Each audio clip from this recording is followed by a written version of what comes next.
Jadi selepas bernikah, barulah Sultan sedar bahawa rupa paras Dayang Senandung tu macam mana tau. Pada mulanya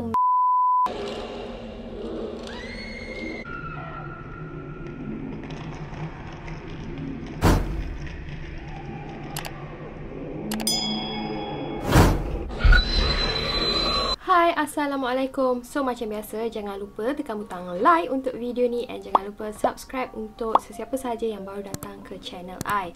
Okay, so hari ni I rasa I nak review satu filem klasik Melayu lama yang bertajuk Dayang Senandung. Jadi anda semua tahu kan Dayang Senandung ni pasal apa? Jadi cerita ni telah dirilis pada tahun 1965 dan telah diarahkan oleh Jamil Sulong dan dilakonkan oleh Seniwati Salimah dan juga Ahmad Mahmud. Okey, jadi cerita ni bermula apabila dekat satu istana ni seorang puteri raja baru dilahirkan tau, tetapi malangnya Permaisuri Sultan ni telah meninggal dunia semasa dia melahirkan anak dia. Tapi yang menjadi pertanyaan dan buat Sultan rasa muskil adalah kerana anak yang baru isteri dia lahirkan tu kulit dia berwarna serba hitam gelap. Jadi dari sinilah Sultan ni pelik kenapa anak dia dilahirkan macam tu. Jadi menurut nujum istana, dia telah mengatakan bahawa puteri raja sebenarnya telah disumpah oleh seorang rakyat biasa, rakyat jelata yang kulit dia sama macam puteri raja ni, iaitu berkulit serba gelap, di mana rakyat ini telah pun dihukum bunuh oleh Sultan akibat perkara yang dia tak buat langsung. Bermakna sebenarnya rakyat ni dia telah pun difitnah tau atas perkara yang dia tak buat langsung. Jadi sebelum rakyat yang bertubuh gelap ni dihukum bunuh, dia telah menyumpah Sultan. Jadi walaupun sebenarnya dia dah mati, sumpah itu masih lagi dimakbulkan. Jadi dari sinilah Sultan bertanya terhadap ahli nujum istana. Baginda telah mengatakan bahawa boleh ke sumpahan ini dihapuskan. Jadi menurut nujum istana, beliau telah mengatakan bahawa sumpahan ini boleh dihapuskan, tetapi dengan bersyarat, iaitu di mana Tuan Puteri perlu hidup dan dipisahkan daripada lingkungan kerabat diraja ataupun daripada luar lingkungan istana buat selama-lamanya. Jadi dari situlah Sultan sedar bahawa sebenarnya sumpahan yang dikenakan oleh rakyat yang dianiaya tadi memang betul-betul deep, memang betul-betul mendalam lah, di mana sebenarnya rakyat ini ingin Sultan dan juga puteri raja ni rasa tahu bagaimana rasanya hidup sebagai seorang rakyat biasa. Jadi sebab itulah Sultan telah memutuskan untuk meletakkan jawatan dia sebagai Sultan, di mana baginda sendiri ingin membesarkan dan ingin Dayang tu puteri yang disumpah tadi, di mana dia ingin Dayang ni membesar depan mata dia tahu. Jadi apabila dia telah meletakkan jawatan Sultan ni telah digantikan oleh puteranya, iaitu putera mahkota Iskandar. Jadi sebelum Sultan meninggalkan istana, baginda telah menyerahkan sebentuk cincin kepada putera mahkota Iskandar. Jadi apa kegunaan cincin ni? Okey, nanti next kita akan tahu apa kegunaan cincin ni. Jadi nak dipendekkan cerita, 17 tahun kemudian Sultan ni telah berpindah ke sebuah pulau yang diberi nama sebagai Pulau Senandung, di mana Sultan telah berperan sebagai mufti agama di pulau tu. Dan Dayang Senandung pula pada masa itu telah berumur 17 tahun. Bermakna pada masa itu Dayang Senandung ni sudah menginjak remaja. Jadi pada satu hari, satu rombongan oleh Raja Kamaruzaman daripada negeri Cahaya Nila telah datang berburu ke Pulau Senandung. Okey, I lupa nak cakap, macam Dayang Senandung pula berasal daripada negeri Ratnapura. Jadi semasa Raja Kamaruzaman ni dengan rombongan dia ni tengah pergi berburu dan berehat dekat hutan tu, secara tiba-tiba mereka ada terdengar bunyi nyanyian seorang perempuan yang sangat merdu tau.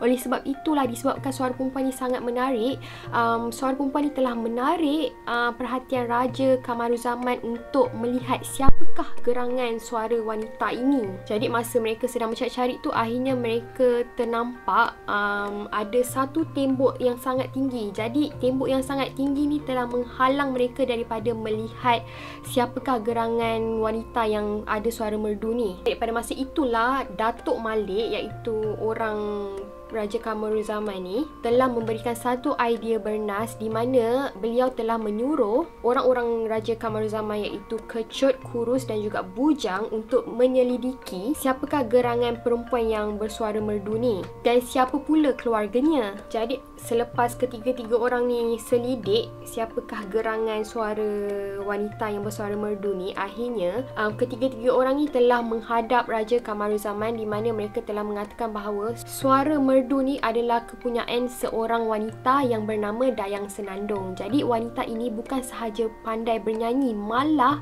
wanita ini juga hebat dalam mengaji Al-Quran. Jadi masa itulah Raja Kamaruzaman ni excited tau. Dia nak tahu, dia tanya macam mana pula dengan rupa Dayang Senandung ni. Jadi menurut ketiga-tiga orang tu, mereka tak tahu bagaimana rupa Dayang Senandung sebab menurut dalam cerita ni, gadis-gadis dekat Pulau Senandung ni semua bertutup litup tau. Diorang macam perempuan-perempuan Arab lah, macam pakai pudar macam tu. Sebab itulah mereka tak tahu macam mana rupa Dayang Senandung ni. Dan lagi satu, menurut ketiga-tiga orang Raja Kamaruzaman ni, mereka mengatakan bahawa ayah kepada Dayang Senandung ni merupakan mufti agama di pulau tu. Dan ayah Dayang Senandung ni memang tak suka dengan kerabat diraja tau. Jadi selepas mendengar syarat-syarat tersebut, baginda ni telah mencari helah macam mana dia nak berjumpa dan tengok rupa si Dayang Senandung ni. Sebab menurut mereka bahawa ayah Dayang Senandung ni kan tak suka dengan kerabat diraja kan. Dan oleh sebab itulah Raja ataupun Sultan Kamaruzaman ni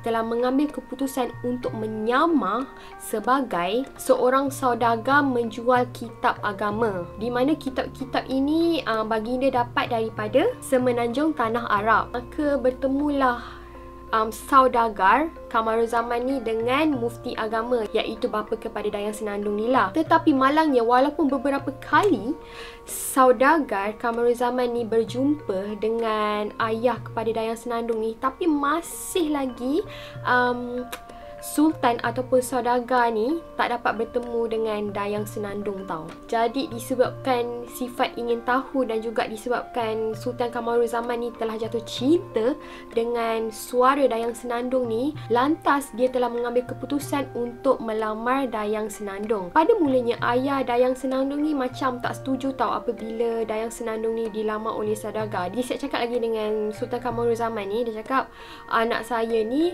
dah lah buruk, bodoh pula tu. Saya rasa tak layak langsung dia dengan tuan saudagar. Tapi Sultan Kamaruzaman ni tetap berdegil di mana dia telah meyakinkan ayah Dayang Senandung ni untuk mengawini juga Dayang Senandung dan cakap dia akan terima segala keburukan dan kekurangan Dayang Senandung. Dan akhirnya terlepaslah Dayang Senandung di mana ayahnya telah bersetuju untuk mengawini Dayang Senandung dengan Sultan Kamaruzaman ni. Dan menurut ayah Dayang Senandung ni, dia sempat lagi dalam filem tu, dia sempat lagi cakap dengan orang di situ. Dia cakap dah 17 tahun dia duduk daripada luar lingkungan istana tau, tapi masih lagi sumpahan Dayang Senandung ni tak hapus-hapus lagi. Dan menurut rakyat di situ, mereka telah mengatakan bahawa kemungkinan sumpahan Dayang Senandung ni tak terhapus sebab dia dekat dengan ayah dia iaitu Sultan tau, di mana Sultan ni masih lagi berdarah raja. Jadi menurut mereka mungkin selepas dia berkahwin dengan saudagar tadi tu, kemungkinan sumpahan dia akan terhapus, tanpa mereka tahu bahawa sebenarnya Dayang Senandung ni memang takkan lari pun daripada lingkungan istana, di mana mereka tak tahu sebenarnya Dayang Senandung ni memang berkahwin dengan Sultan. Jadi selepas bernikah, barulah Sultan sedar bahawa rupa paras Dayang Senandung tu macam mana tau. Pada mulanya memang Sultan Kamaruzaman ni sangat terkejut melihat keadaan isteri dia. Dan masa Dayang Senandung ni nampak Sultan Kamaruzaman ni terkejut, dia pun start menangis lah, sedih sebab dia tahu yang Sultan Kamaruzaman ni mesti akan terkejut tengok dia. Dan akhirnya Sultan Kamaruzaman ni macam muhasabah diri.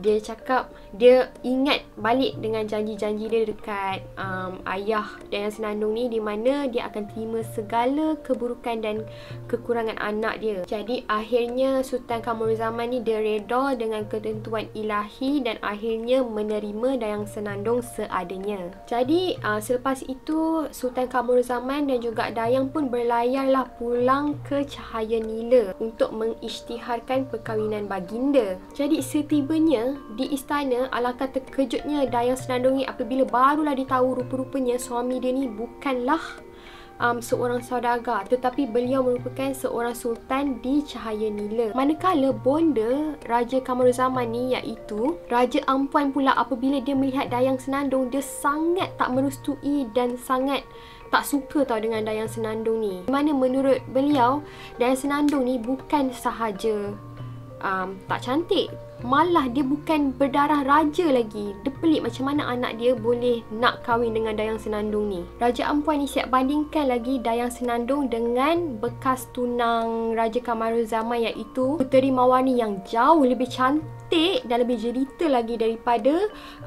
Dayang Senandung ni. Tambah lagi Puteri Mawarni ni memang darah diraja. Jadi beberapa hari kemudian Raja Kamaruzaman ni bersama dengan rombongan dia ingin berburu ke tempat lain. Maka sebab itulah baginda terpaksa melepaskan Dayang Senandung bersama dengan bondanya, iaitu Raja Ampuan tu. Tapi Raja Ampuan ni pandai. Dekat depan anak kanda dia, dia tunjuk memang macam pijak semut pun tak mati tau, di mana dia layan Dayang Senandung ni begitu baik.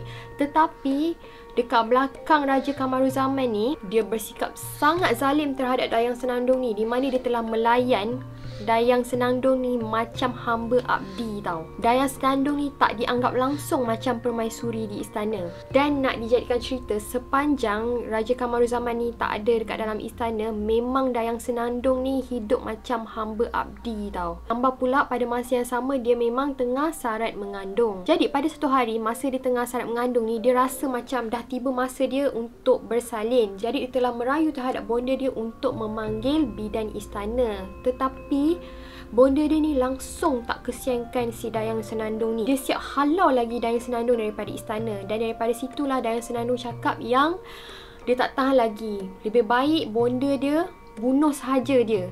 And dari situlah bonda dia telah mengambil keputusan, di mana dia telah mengupah 2 orang panglima istana untuk membunuh Dayang Senandung di dalam hutan. Dan setibanya di dalam hutan, masa tu kedua-dua orang panglima istana tu memang tak sampai hati tau untuk membunuh Dayang Senandung. Yelah, Dayang Senandung tu dah lah baik, tak salah apa-apa pula tu kan. Jadi oleh sebab itulah, sebab mereka rasa sangat belas kasihan terhadap Dayang Senandung, salah seorang daripada mereka telah membunuh seekor monyet dan diambilnya darah monyet itu sebagai bahan bukti untuk dipersembahkan kepada Raja Ampuan untuk membuktikan bahawa sebenarnya Dayang Senandung ni telah pun dibunuh. You guys perasan tak?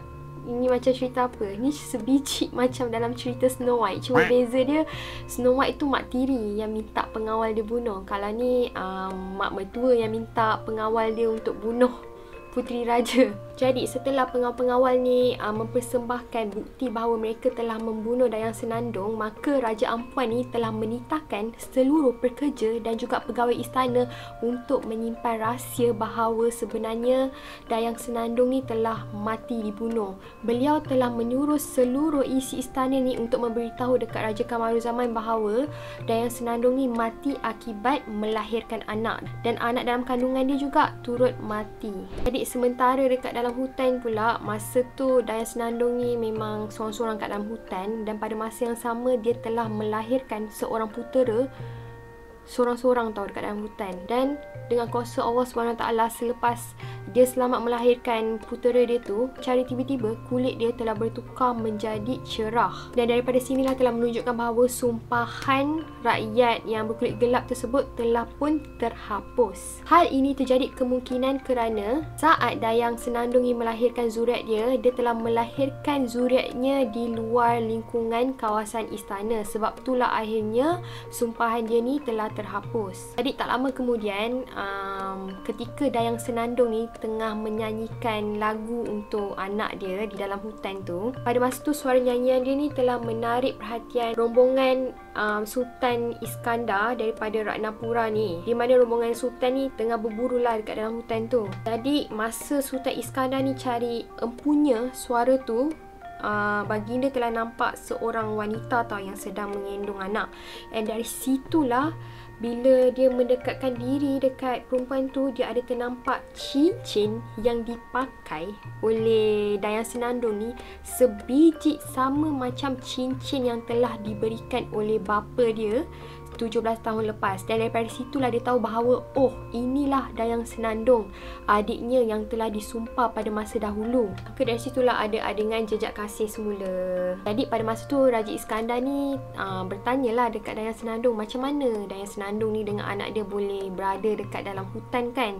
Jadi Dayang Senandung ni ceritalah balik apa yang mak mertua dia buat. Dan daripada situlah Raja Iskandar sangat geram dengan Raja Ampuan tau. Di mana dia sangat geram macam mana Raja Ampuan ni boleh tergamak mendera adik dia macam tu. So disebabkan itulah Sultan Iskandar ni telah melancarkan perang ke atas Raja Ampuan, di mana dia telah menceroboh ke dalam istana Cahaya Nila ni. Dan pada masa itulah Raja Ampuan sangat ketakutan tau. Dan Raja Iskandar ni telah menyuruh Raja Ampuan ni untuk membuat kerja sama macam apa yang telah dia buat terhadap Dayang Senandung ni. Jadi tak lama lepas tu akhirnya Raja Iskandar ni memaafkan Raja Ampuan. Dan daripada situlah Raja Ampuan telah insaf dan berjanji tidak akan mengulangi perbuatan kejinya lagi. Jadi tak lama lepas tu tiba-tiba keadaan dan suasana di dalam istana ni tiba-tiba kecoh tau, apabila Kecut dan juga Bujang telah pulang ke istana dan membawa sebuah utusan, di mana utusan ini telah mengatakan bahawa Sultan Kamaruzaman telah pun ditawan oleh Raja Syamsir. Jadi oleh sebab itulah Raja Iskandar dan juga Dayang Senandung bersama dengan tentera-tenteranya yang lain telah mengambil keputusan untuk menyelamatkan Raja Kamaruzaman. Dan apabila Raja Iskandar dan juga Dayang Senandung ni tiba di istana Raja Syamsir, Raja Iskandar dan juga Dayang Senandung ni telah menyamar tau sebagai pembawa utusan untuk menyerahkan utusan bagi melawat Raja Kamaruzaman. Jadi Raja Syamsir ni telah menerangkan bahawa sebenarnya Raja Kamaruzaman ni telah pun ditawan oleh bekas tunangnya sendiri, iaitu Puteri Mawarni. Dari sini mungkinlah kejadian ini berlaku sebab Puteri Mawarni ni nak balas dendam kot dengan Raja Kamaruzaman ni, di mana Raja Kamaruzaman ni telah mengawini perempuan lain. Jadi selepas diberikan keizinan oleh Puteri Mawarni, hanya Dayang Senandung saja yang dibenarkan untuk melawat Raja Kamaruzaman. Sementara Raja Iskandar pula tunggu di luar. Jadi semasa Raja Iskandar ni tunggu bersama Puteri Mawarni, pada masa tu secara tiba-tiba dia sangat tertawan tahu dengan kejelitaan Puteri Mawarni ni. Dan daripada situ, di samping dia ingin melengahkan masa, pada masa yang sama dia juga ingin macam masuk lain lah, masuk meminang Puteri Mawarni ni. Jadi Puteri Iskandar ni telah berpura-pura menjadi utusan Sultan Iskandar tau, di mana baginda telah mengatakan bahawa Sultan Iskandar ni ingin melamar Puteri Mawarni ni. Dan daripada situlah Puteri Mawarni ni macam terpikat lah dan tertarik dengan tawaran tersebut. Jadi daripada situlah Puteri Mawarni telah bersetuju dan mereka berdua telah menukar cincin sebagai tanda persetujuan. Dan pada masa yang sama, dekat dalam penjara pula, Dayang ni telah bertungkus lumus ingin menyelamatkan Raja Kamaruzaman tau. Di mana pada masa itu Dayang Senandung ni memang menyamar sebagai seorang lelaki. Dan akhirnya mereka berjaya meloloskan diri. Dan selepas Raja Syamsir ni tahu yang Raja Kamaruzaman ni berjaya melepaskan diri, baginda berasa amat marah. Oleh sebab itulah Raja Syamsir telah melancarkan perang ke atas kerajaan Cahaya Nila. Dan manakala di istana pula, bila dah tiba kat istana, barulah Raja Kamaruzaman ni tahu bahawa lelaki yang baru selamatkan dia tadi adalah rupa-rupanya isteri dia, Dayang Senandung. Di mana Dayang Senandung ni sumpahan dia sebelum ni telah pun terhapus. Manakala ayah dan Sultan Ratnapura, iaitu ayah kepada Dayang Senandung ni, telah meminta agar Sultan Iskandar ni tulis surat terhadap Raja Syamsir untuk menghentikan sahaja peperangan antara kedua-dua kerajaan ni. Dan apabila satu hari Raja Syamsir dan juga Puteri Mawarni bersama orang-orangnya tiba di negeri Cahaya Nila, akhirnya dekat situ mereka telah berbincang untuk tidak meneruskan peperangan. Dan baginda akhirnya telah menyetujui untuk menikahkan Puteri Mawarni ni dengan Sultan Iskandar. Dan akhirnya bahagialah mereka semua, di mana Sultan Iskandar berkahwin dengan Puteri Mawarni, manakala siapa tu, Dayang Senandung pula bahagia bersama suaminya dan juga anaknya. So daripada sini, daripada cerita ni, I rasa tak adalah dia nak cakap orang yang berkulit gelap tu buruk ke apa, yang sampai ramai sangat orang triggered ataupun rasa cerita ni macam resis. Ni kan cerita-cerita zaman dulu kan, so kita ambil tiba je lah. I rasa sebenarnya pengajaran yang nak disampaikan daripada cerita ni adalah dia macam ibarat don't judge a book by its cover kot, di mana dia nak tunjuk bahawa walaupun dari segi luarannya seseorang itu nampak buruk di mata orang lain, tetapi dalaman dia sebenarnya dia sangat baik. Sama lah macam Dayang Senandung ni kan, di mana dari segi luaran dia memang nampak